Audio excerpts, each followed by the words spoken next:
that. So very disappointing space.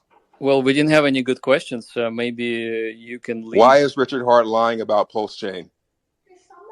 Why is he lying about Pulse Chain? Yes. Specifically what? What he's acting like he doesn't know what any of the code is. Why is he doing that?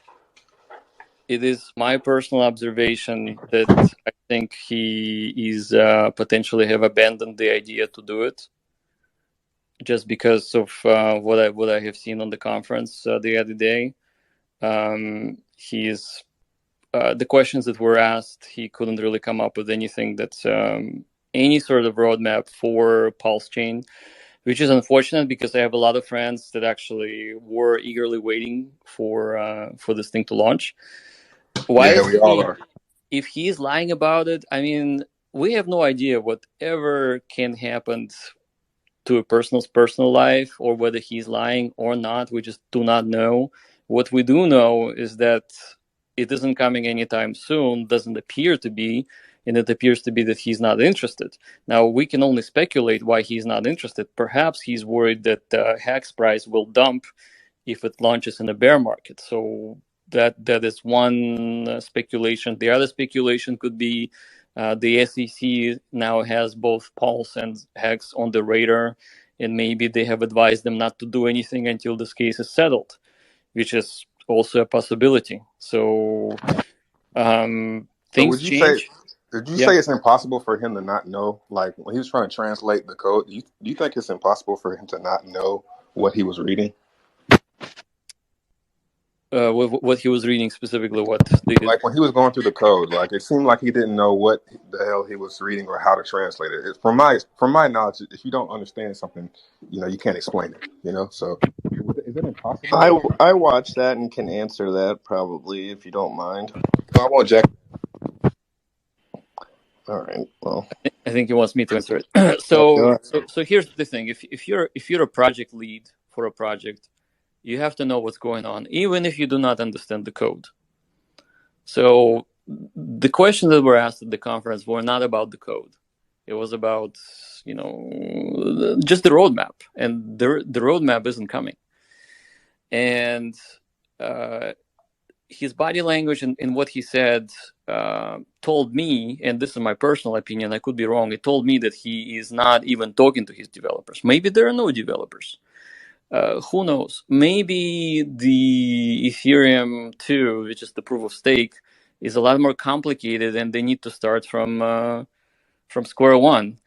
Now, if I were to launch a chain, I would say that forget the world's largest airdrop. It already happened on the Ethereum POW. Let's just forget this whole idea about copying the state.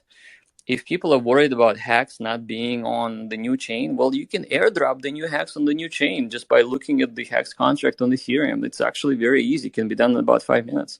So nothing really needs to be copied state-wise. So I think this whole idea of giving free stuff or a copy of stuff you have on Ethereum seemed like an attractive idea for marketing, but ultimately it has no value. And we see that, for example, USDC on Ethereum POW has no value. So why would it have value on Pulse Chain? Perhaps he thought it would have value, but maybe he realized that it has no value, and therefore they're desperately trying to come up with new ideas in terms of what to do. Now, we do know that there's quite a bit of money in the sacrifice pools that were supposed to be used on Pulse Chain and whatnot. However, with the news about it, the SEC, this makes it harder to do because that makes Pulse pretty much a security. In other words, Pulse was given to people who gave money to some wallet, and now this money will be used to generate more value. If that is the case, the SEC will have no problem ruling that Pulse is a security and was sold to the investors. So this whole sacrifice idea is not really true sacrifice. It's actually people are full of expectations, and nobody's fooled that just because we call it a sacrifice, it really is an investment with the anticipation of profit.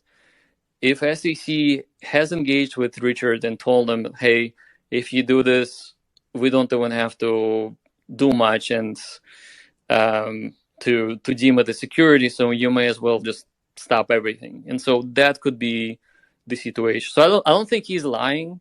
I think he's not saying certain things that are specifically personal and private to him, and I would say his hands are pretty much tied. Though I would say that if it was me, I would just say, hey, look, SEC is now has us on the radar. We have to do something else.